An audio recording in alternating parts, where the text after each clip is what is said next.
मित्रांनो, साधी माणसे या मालिकेच्या आजच्या भागामध्ये आजी ही देविकाला एक सोन्याची नथ गिफ्ट करते. तेव्हा देविका थँक्यू आजी असं म्हणून खूपच खुश होते. आजी अजून एक नथ दाखवते आणि म्हणते, अरे सुधा, ऐक ना बाळा, मी तुझ्या बायकोसाठी ही नथ आणली होती, पण तिला ना नको आहे. अरे जाऊ देत, मग कशाला द्यायची उगीच असं म्हणून आजी या निरूपाची खूप गंमत करत असतात. तर निरूपा आता त्या नथीकडे पाहतच राहते. मग आता राहू दे माझ्याकडे ही नथ असं म्हणून आजी पुन्हा एकदा ती पिशवीमध्ये नथ ठेवून देते. तेव्हा निरूपा आता खूपच घाबरते, मला नथ मिळते की नाही या विचाराने. आता ती लगेच म्हणते की राहू दे म्हणजे राहू दे, नको नको, आता तुम्ही देतायत ना तर घेते मी ही नथ. मी पहिल्यांदा असं नको का म्हटलं, तर इथे दवाखान्यासाठी खूप खर्च झाला, मग म्हटलं नको, पण तुम्ही आणली आहे तर द्या आता असं म्हणून लगेचच निरूपा नथ ती घेण्याचा प्रयत्न करते. सुधाकर सुद्धा आता गंमत करत म्हणतो, आई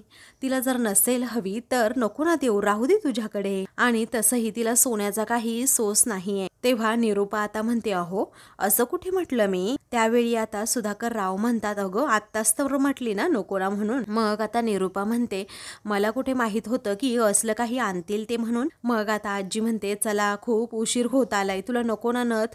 निरूपा, मग मी आतमध्ये ठेवून आले असं म्हणून आजी आता नथ आतमध्ये ठेवणार असतात. तेव्हा निरूपा आता थांबा थांबा असं म्हणूनच आता आजीला थांबवते, अडवते आणि म्हणते, तुम्ही घेऊन आला आहात तर एवढी नथ, मग मी घेतेच म्हणून लगेच निरूपा आजीच्या हातातून ती नथ घेते. मग आजी पुन्हा तिच्या हातातून ती नथ घेत म्हणते की पण तू नको म्हणलीस ना. तेव्हा आजीच्या हातातून पुन्हा एकदा ती नथ घेत निरूपा म्हणते, माझ्यासाठीच ही नथ आणली आहे ना, मग तुम्हाला सुद्धा काही वाईट वाटायला नको, त्यामुळे मी आता घेते. मला सर्वजण आता निरूपावर हसत असतात. मग तेव्हा आजी आता म्हणते, गंमत करत होते ग, आणली तर तुझ्यासाठीच होती असं म्हणून त्या तिच्या गालाला हात लाव. तर निरूपा म्हणते, आता बघते हा मी कशी नथ आहे ते असं म्हणून ती लगेच ती नथ बाहेर काढते आणि पाहत असते. सुधाकर रावांना म्हणते की पाहिलं का, अहो कसा हिरा त्यातला लखलखतोय. तेव्हा ते म्हणतात हो. तेव्हा सर्वजण पुन्हा एकदा निरूपावर हसतात. तर आता दुसरीकडे रियाचं फोनवर बोलून झालेलं असतं. तेव्हा तिचे आईबाबा तिच्या समोर उभे असतात. तेव्हा तू अजून रेडी झाली नाहीस का असं तिचे बाबा विचारतात. तेव्हा आता ती म्हणते, नाही होते ना गाईज मी रेडी आता. तर शलाका विचारते, अगं हे काय, तू हा ड्रेस घालणार आहेस की काय.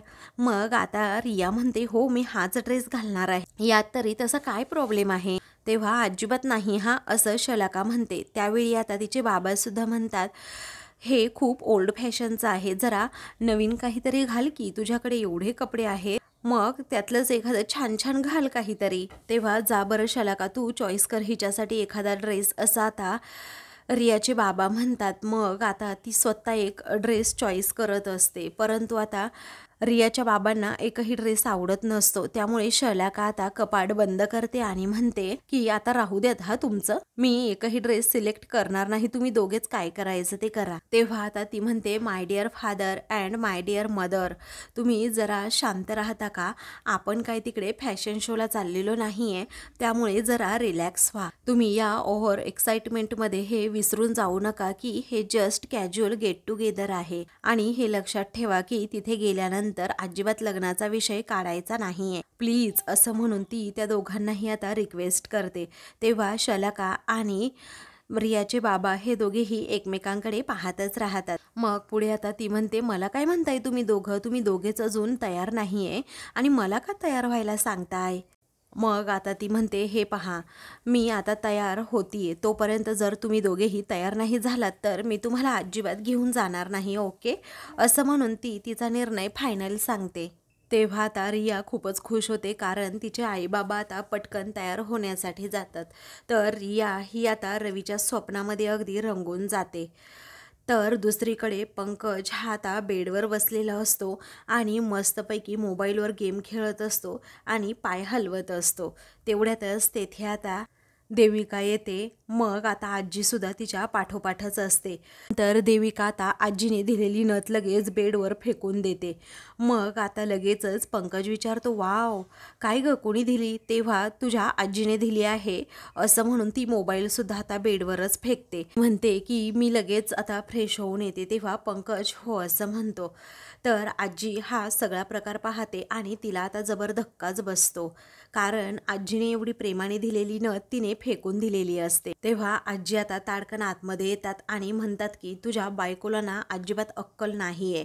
अरे एवढी प्रेमाने मी नथ घेऊन आले होते. जर तिला नको होती तर तिने तसं सांगायचं होतं ना. मी कशाला तिच्यासाठी नथ घेऊन आले असते. उगीच माझा अपमान असा का केलात असं म्हणून आजी आता खूपच भडकतात. तेव्हा पंकज तर एकदमच गप्प होऊन जातो. तो काहीही बोलत नाही. तेव्हा पंकज देविकाची बाजू घेत म्हणतो, अगं आजी फेकून नाही दिली. अगं तिने मला दाखवली, म्हणजे मला दाखवत होती ती आणि फ्रेश व्हायचं म्हणून ती आतमध्ये अशी निघून गेली, बाकी काही नाही. तेव्हा आजी आता म्हणते की मी माझ्या डोळ्यांनी स्पष्टपणे पाहिले. ती आली आणि सरळ अशी भिरकावून दिली. अरे ती असेल रे फॉरेनमधल्या मोठ्या बिझनेसमनची मुलगी. पण इथे मोठ्या माणसांना मान द्यायचा असतो.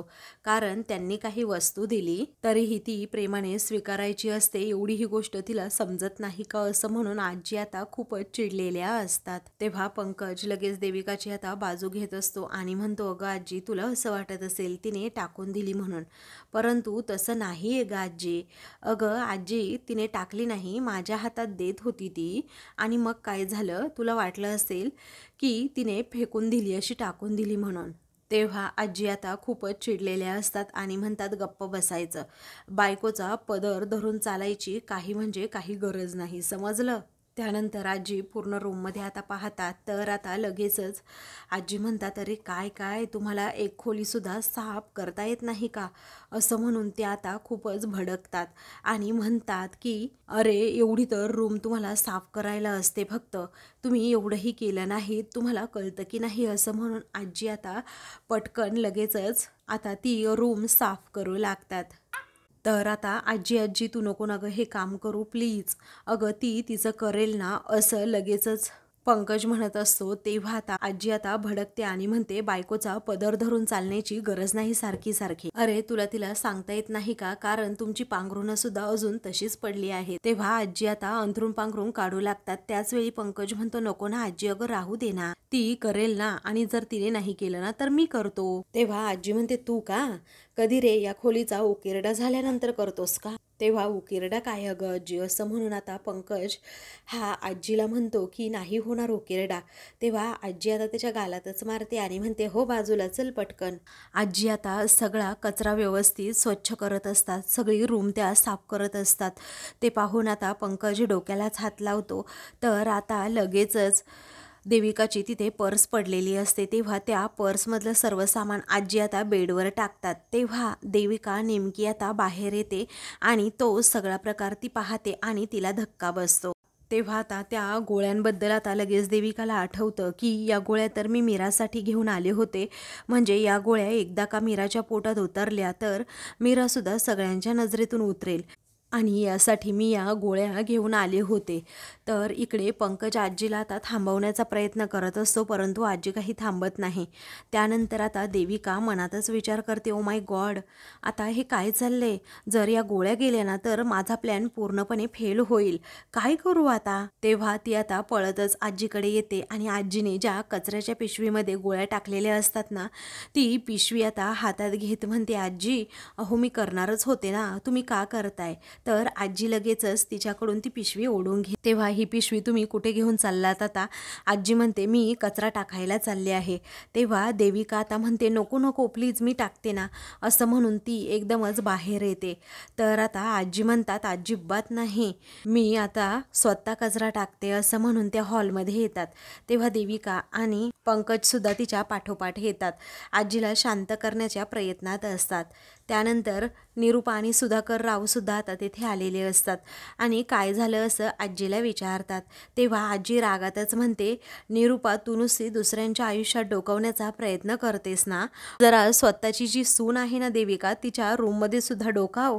अगं तिच्या रूममध्ये किती म्हणजे किती कचरा होता, तुला कळतं की नाही काही. अगं लक्ष्मी तरी कशी नांदेल हिच्या घरामध्ये, असं म्हणून आजी खूप भडकतात. अगं तिला अजिबात शिस्त नाहीये आणि अजिबात वळण तर नाहीच आहे, कारण खोलीमध्ये सगळीकडे नुसता पसारा आणि कचरा करून ठेवला होता. हा बघ हिचा कचरा, असं म्हणून आजी आता खूपच भडकतात. अगं खोलीमध्ये असे इकडे तिकडे कपडे पडले होते, त्याचबरोबर उशा वाकड्या तिकडे होत्या. सगळीकडे खोके, कागद, तिने जे पार्सल ओपन केले होते ते पार्सलचे सगळे खोके तिथेच होते. अगं तुला शिस्त नाही ना निरूपा, तशी तिला सुद्धा नाही. तेव्हा निरूपा आता म्हणते की अहो सासूबाई, घरामध्ये नोकर चाकर असतात त्यांच्या, ती श्रीमंता घरची मुलगी आहे ना, मग कामाची तिला तरी कसली सवय हो. तेव्हा आजी म्हणतात पण आता या घरची ती सून झाली आहे ना म्हटल्यानंतर कामं आता शिकायला नको का. तेव्हा मीरा आता तेथे येते आणि म्हणते आजी तुम्ही स्वतःला त्रास करून नका ना घेऊ प्लीज, अहो मी टाकते तो कचरा, असं म्हणून आता लगेचच आजीच्या हातातून मीरा लगेच तो कचरा घेता. देविका सुद्धा धावत येते आणि म्हणते नको नको मीरा, अगं तू नको करूस, मी करते ना, दे इकडे, असं म्हणून ती ते कचऱ्याची पिशवी हातात घेते. तेव्हा ती कचऱ्याची पिशवी एकमेकींकडे ओढत असतात. तेवढ्यातच सत्या बाहेर येतो आणि विचारतो अरे काय लावले काय तुम्ही. तेव्हा आजी म्हणते अरे देविका आणि पंकजच्या रूमची साफसफाई केली, आता तूच बघ ना केवढा कचरा होता. तेव्हा सत्या आता विचारतो काय, या बबड्या आणि बबडीने तुला त्यांची रूम साफ करायला सांगितले का, असं म्हणून सत्या आता भडकतो. तेव्हा देविका आणि पंकज आश्चर्याने सत्याकडे पाहतात. मग आता पंकज म्हणतो की ये बाबा आम्ही काहीच बोललो नाही, ती स्वतःच रूम साफ करायला गेली. तेव्हा देविका आता म्हणते देती कचऱ्याची पिशवी माझ्याकडे, मी बघते काय करायचं ते, असं म्हणून देविका लगेचच मीराकडून ती पिशवी घेण्याचा प्रयत्न करते. तेव्हा मीरा म्हणते अगं राहू दे ना, मी करते म्हणून. तेव्हा आता सत्या विचारतो काय ग पिशवी पिशवी करतेस, काय सोनं नाणं आहे की काय त्याच्यामध्ये. आता एक मिनिट, असं म्हणून सत्या लगेचच ती पिशवी हातात घेतो आणि देविकाकडे पाहतो. तर देविका अजूनच घाबरलेली असते की सत्याने जर आता त्या गोळ्या पाहिल्या तर खूप मोठा प्रॉब्लेम होईल. त्यानंतर सत्या विचारतो काय काय लपवलं आहेस का या पिशवीमध्ये, आता बघू तरी, असं म्हणून एक एक करून तो तिचं सामान चेक करत असतो. तर देविका अजूनच घाबरते. तेव्हा आता देविका म्हणते बापरे, याला जर याच्यामध्ये गोळ्या भेटल्या तर लगेचच माझी वाट लागणार, असं म्हणून देविकाच्या चेहऱ्यावरचा रंगच उडालेला असतो. तेव्हा देविका आता म्हणते सत्या कचऱ्याच्या पिशवीत मी काही सोनं लपवायला काही वेडी वगैरे वाटले का, दे इकडे माझी पिशवी. तेव्हा आता सत्या मीराला म्हणतो जाऊ दे, त्यांची खोली आहे ना, ज्याचं ते बघेल, आपल्याला तरी काय करायचं आहे, असं म्हणून तो लगेच देविकाकडे तिची पिशवी देऊन टाकतो. हा पुढे आता सत्या म्हणतो हा कचरा जिथे होता ना तिथे नेऊन टाकाता हा. मग सर्वजण सत्याकडे पाहतच राहतात. पंकज विचारतो की काय म्हणालास, जिथे होता कचरा तिथे नेऊन टाक म्हणजे. मग आता लगेचच मीरा विचारते अहो आजीच्या मेहनतीचं काय मग. तेव्हा सत्या आता म्हणतो की हे घे, असं म्हणून तो लगेचच आता देविकाच्या हातातून पिशवी मीराच्या हातात देतो आणि म्हणतो तूच जा रूममध्ये आणि ही पिशवी ना तिथे पलटी मार आणि जो काही कचरा असेल ना या दोघांना लावतो की मी उचलायला. तेव्हा पंकज आता घाबरतोच आणि म्हणतो ए काय बोलतोस काय तू. त्यावेळी आता आजी म्हणते की अरे सत्या जाऊ दे ना, काही पण काय बोलतोस अरे बाळा तू. देविका आता लगेचच मीराच्या हातातून ती पुन्हा पिशवी घेते आणि म्हणते आजी जाऊ द्यात, मी टाकेल ते सगळं आणि यापुढे मी काळजी घेईल. तेव्हा निरूपा रागातच म्हणते काही गरज नाही, नाहीतर या मीराला पुढे पुढे करण्याची सवयच आहे ना, घे तूच कर, असं म्हणून आता निरूपा लगेच पुढे येते आणि मीराच्या हातात ती पिशवी देते. तेव्हा सुधाकरराव सर्वांवर ओरडत विचारतात काय रे, सणासुदीचा दिवस आहे ना, मग तुमचं काय चालली ही भांडणं उगीच. तेव्हा आता सत्या म्हणतो बरोबर आहे, आपण उगीच इथे वाद घालत बसलोय, कारण कचरा या बबड्या बबडीने केलाय ना, मग त्यांचं ते निस्तरतील. मग देविका म्हणते हो हो मी माझं टाकेन, असं म्हणून ती सर्वांना सांगते. तेव्हा सुधाकरराव म्हणतात बरं ठीक आहे, आता हा विषय इथेच मिटवा, आपल्याला रंगपंचमी खेळायला बाहेर जायचं की नाही, की इथेच काही खेळायचंय. तेव्हा सर्वजण जायला निघतात. तर आता सत्या मीराला म्हणतो की मी आहे खाली, रव्या वाट बघतोय म्हणून. तेव्हा ठीक आहे असं मीरा म्हणते. त्यानंतर आता देविका ही ती पिशवी घेते. सर्वजण तेथून गेल्यानंतर किचनजवळ जाते.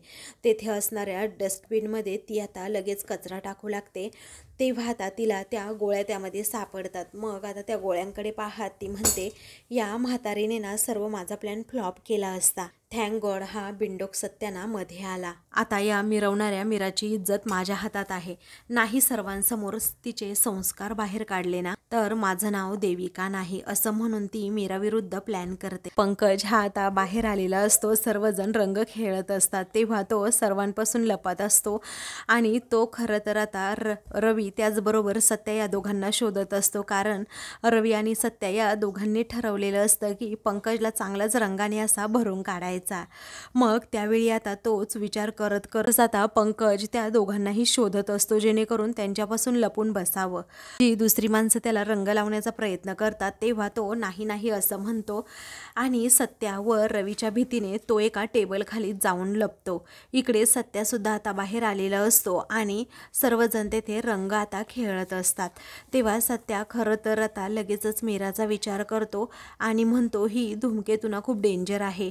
हिच्यापासून मला सावधच राहायला हवं, कारण ही डेंजर बाई ना मला कधीही येईल आणि रंगाने भरून टाकेन. पण मी सुद्धा काही कमी नाही, असं म्हणून सत्या आता सारखा सारखा तिला शोधत असतो. परंतु आता सत्याला ती कुठेही सापडत नाही. ते पाहून आता सत्या असा पाठ करून मागे मागे चाललेला असतो. त्यावेळी आता तो जाऊनच रवीला धडकतो. तेव्हा रविया तू आहेस का रे, असं म्हणून आता सत्या लगेचच त्याला विचारतो. तेव्हा रवी म्हणतो, हो पण तो कुठे गेला तो. मग आता सत्या म्हणतो, ती येईल ना, ती लय डेंजर आहे हा रंग खेळायला, कुठूनही येईल आणि आपल्याला रंग लावेल. मग आता मी पंकज दादाबद्दल बोलतोय असं आता रवी म्हणतो. त्यावेळी आता सत्या म्हणतो, हो त्या फुसक्याला तर सोडायचंच नाही अजिबात.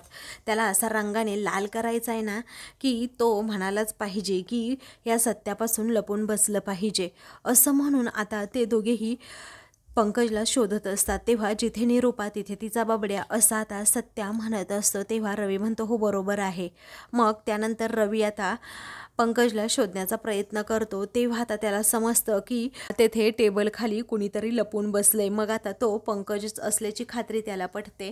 त्यानंतर लगेचच तो सत्याला त्याबद्दल सांगतो. तेव्हा सत्या आणि रवी हे दोघेही लगेचच तेथे जातात. एक धपाटाच घालतात आणि बाहेर काढतात. तेव्हा सत्या, नाही हा मला रंग लावायचा नाही, असं लगेचच पंकज म्हणतो. तर पंकजची आता चांगली धांदल उडालेली असते, कारण आता रवी आणि सत्या काही सोडणार नाही हे त्याला माहीत असतं. मग आता पंकजला ते रंग लावणार इतक्यात पंकज गंमत करतो आणि म्हणतो, समोरून पप्पा आलेत पप्पा, असं म्हणून तो या दोघांनाही घाबरवतो आणि तेथून पळून जातो. तेव्हा सत्या म्हणतो, गेला हा फुसक्या पळून. त्यावेळी आता रवी म्हणतो, हो ना, त्याला पकडायला पाहिजे आणि रंग लावायला पाहिजे. तेव्हा आता सत्या म्हणतो, त्याचं सोड, अरे ती धूमकेतू सुद्धा खूप डेंजर आहे रंग लावायला, असं म्हणून तो अजूनही मीराला शोधतो. त्यानंतर आता इकडे सुधाकरराव बसलेले असतात. निरूपा तेथे जात आता त्यांना लगेच रंग लावत म्हणते, हॅप्पी होली. आजीसुद्धा निरूपासोबतच असतात. त्यानंतर आता आजी या गाल पुढे करतात. तेव्हा आता निरूपा तिच्याकडे बघतच राहते. तेव्हा आजी विचारते, काय ग माझ्याकडे अशी काय बघते, मला माहीत आहे ग तू मला सासू मानत नाही, पण मी तर मानते ना तुला सून. सुधा दे रे तो रंग, मला लावू दे निरूपाला. तेव्हा आजी आता अगदी गाल भरूनच तिला रंग लावते. ते पाहून आता निरूपा थुथू करते.